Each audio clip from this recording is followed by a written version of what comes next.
આજે મતલબ એનો લુપ્ત એની મજા ઉઠાવીશું એ હિસાબથી બધા રેડી રહેશો.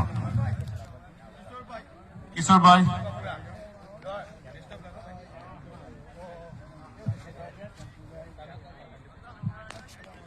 જી, જાકીરભાઈ તમારું તહે દિલથી સ્વાગત છે.